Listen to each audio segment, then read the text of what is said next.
There was a time in recent history where a man or woman was judged by the color of their skin. There was the time before that, if you were African American, you equaled 3/5 of a person. Then there was the time before that when African Americans were considered less than human and were treated as tools for hard labor on plantations.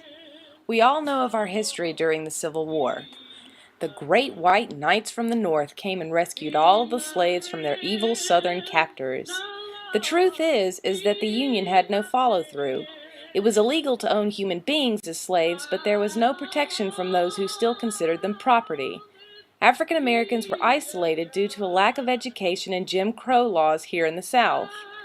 Jim Crow laws are loopholes Southern lawmakers devised to make sure former slaves could not advance in society. African Americans were given the right to vote in 1870 after the Civil War, but because of lawmakers in the South, they were not allowed to vote. African American children were not allowed to attend public schools until 1954, and lawmakers in the South struck once again with closing many public schools just so these children could not integrate. So for 10 years, African American students waited for the adults to finally get off their butts and change things. This change came in 1964. You didn't bother anybody, nobody bothered you.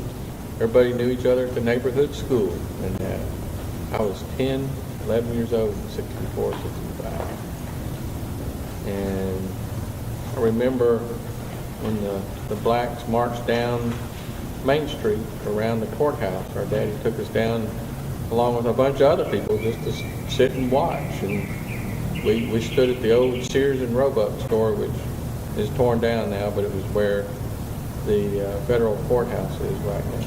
We were in, the first black person that I remember in school was in junior high in 1967. And then when I was in high school, we were the first class graduate in Hattiesburg High that was integrated with both whites and blacks, and they merged the black high school with Hattiesburg High, and that was Rowan High School.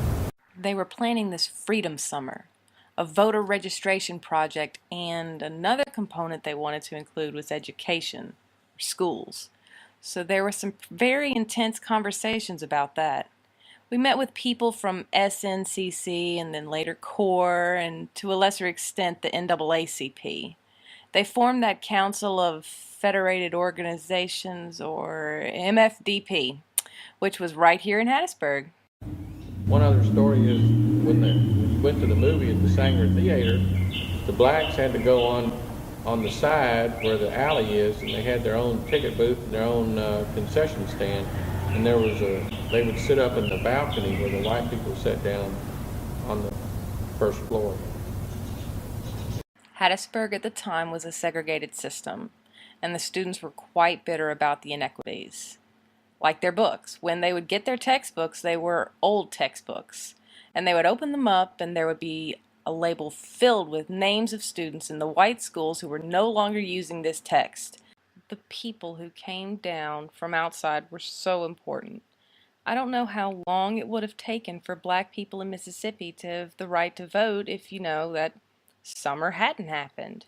Also in 1963, 64, in that area, that time frame, we had a lady that ironed for us that was kind of like our nanny, and she would babysit with me and my sister. And I remember my daddy getting a phone call one time from her saying she couldn't come to work because somebody was going to harm the kids. And my dad said, nobody's going to harm my kids. You can come to work and I'll pay. And she cried and begged my dad not to come get her, and because she didn't want something to happen to me and my sister. And nothing, of course, happened. She came and worked, and she was part of our family. And that's the way we treated everybody. We were raised not to treat somebody by the color of their skin. And there were times, we had heard that they were coming into the community at night. We stayed up all night, shotgun to the door, because we thought that they were going to attack us. And my feelings were, I'm doing exactly what I want to do. I believe in what I'm doing. I'm just not going to be afraid.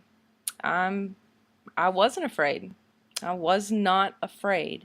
I knew that things might be dangerous, and I certainly didn't do anything out of the ordinary to try to draw attention to myself, but I certainly believed in what I was doing, and I certainly cared about the people I was among, so I just wasn't fearful. What else could these segregated schools do except toe the line for the white establishment? The principal once walked down somewhere near the school, near where we were having our classes, and the kids saw him, and he did not speak to them. He did not greet them, and after he passed, they hated him. They hated that man. They hated him for not being their advocate, for achieving whatever he achieved at their, as far as they were concerned, at their expense.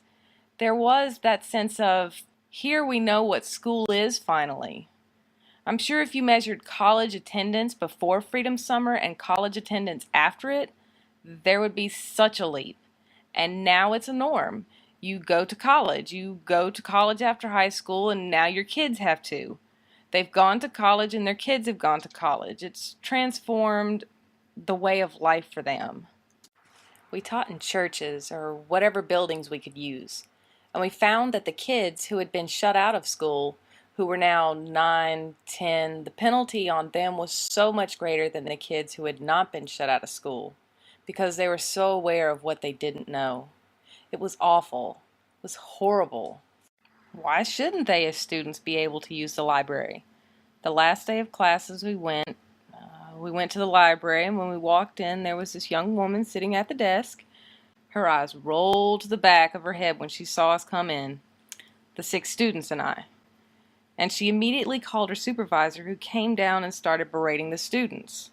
The students were very polite, but very insistent. She at one point, she mentioned the council, which I understood to mean the White Citizens Council, would close the library down if she issued cards to the black students, and they would not give up.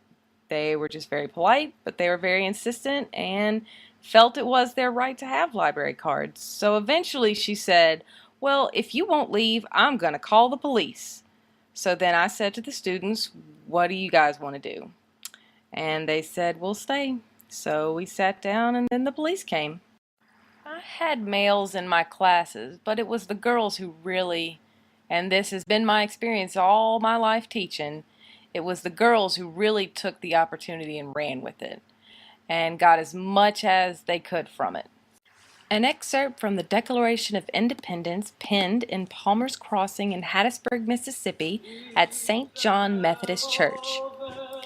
All voters elect persons to the government. Everyone must vote to elect the person of his choice. So we hereby state that all persons of 21 years of age, whether black, white, or yellow, the right to elect the person of their choice. And if this person does not carry out the will of the people, they have the right to alter or abolish the government. We therefore appeal to the government of the state that no man is free until all men are free. We do hereby declare independence from the unjust laws of Mississippi, which conflict with the United States Constitution.